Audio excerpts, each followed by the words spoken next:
Hey, what's up, everyone? I figured uh, after having to endure that torture fest that was just like crap, I just figured I'd rather go back to a time in which, discussing when Sex in the City felt more entertaining, more fun, and enjoyable. And I figured, why not go back and review the two Sex in the City movies that were done back in 2008 and 2010? I will say, like many fans, all right, the movies had its issues too. I mean, to some extent, I would say in the case of the first movie, only because of, Steve, cheating out, with Miranda, felt out of character, even though in that case it was done, uh, you know, for like, dramatic purposes, and unlike Miranda in the woke Reaper, who felt no remorse, whatsoever for cheating on Steve. I mean, at least in that particular case, Steve felt sorry for what he did, and Miranda was generally pissed off, that his infant discretion, nearly broke their family apart. Even though, however, uh, they managed to work it out and make it stronger. Unlike that woke fest reboot, which Miranda all she cared about was her stupid Che, and you know, seemed to have no regard for her friends, and she was a real selfish bitch, like almost like an even worse version of Carrie, and a personality transplant. Well, anyway, enough about that.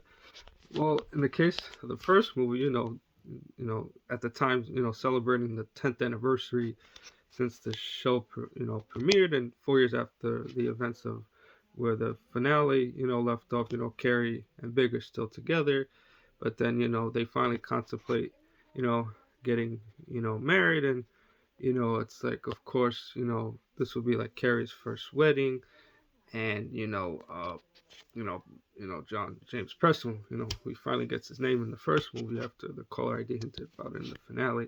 You know, he wants it to just be, just the two of them and not a big spectacle, and circumstances, in the first movie, unfortunately, you know, beyond either one's control, which create like the emotional conflict, and then of course, there's Charlotte, who after having trouble with fertility issues, finally gets pregnant with Rose, which unfortunately that kid turned out to be a real brat in the revival, and of course Samantha and Smith, who, I mean, I understand in a sense why they kind of broke them up, because I guess they wanted Samantha to be true to herself, and I mean, but at least in Samantha's case, I mean, if you're gonna break up with somebody, I mean, it's better that you kind of part on amicable terms and you could still be friends rather than, you know, you know, cheat, and because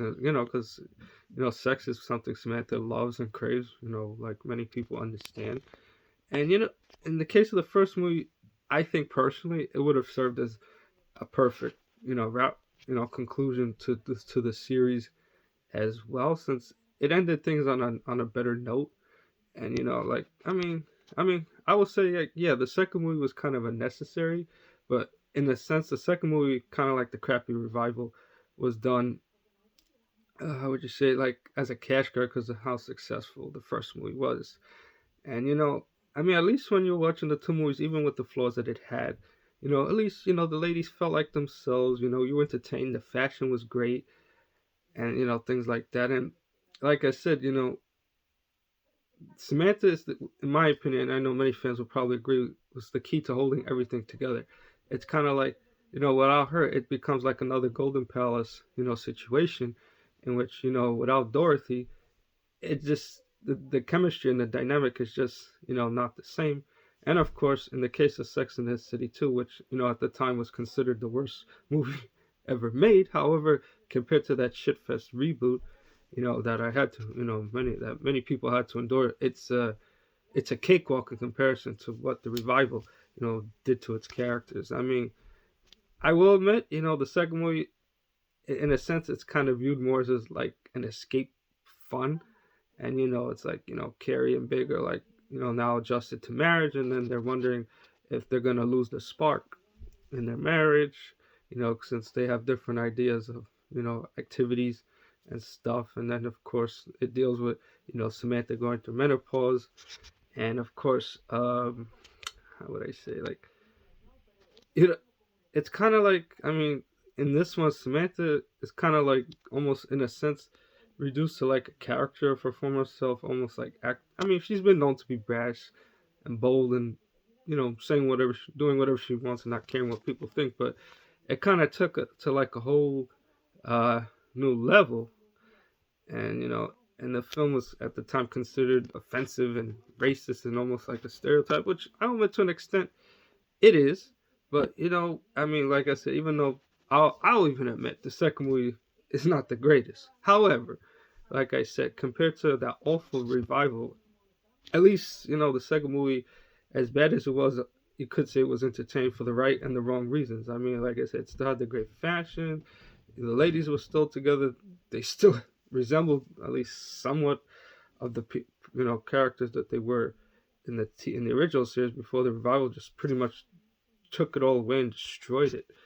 So I would have to say, for long-term fans of Sex and the City, as far as I'm concerned, the story ended with the second movie. That I just pretend, that woke fest revival crap does not exist, and I consider it non-canon. Kind of like a good example, I would think of like the Halloween Resurrection, an obvious cash in, and pretty as much served no purpose. And in that particular case, I consider Halloween H2O the end to the original timeline. So that's the best analogy I could think of it. I mean,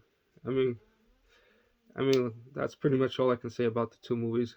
Like I said, stick to the original series and the movies. Skip the revival. That's pretty much all there is to say.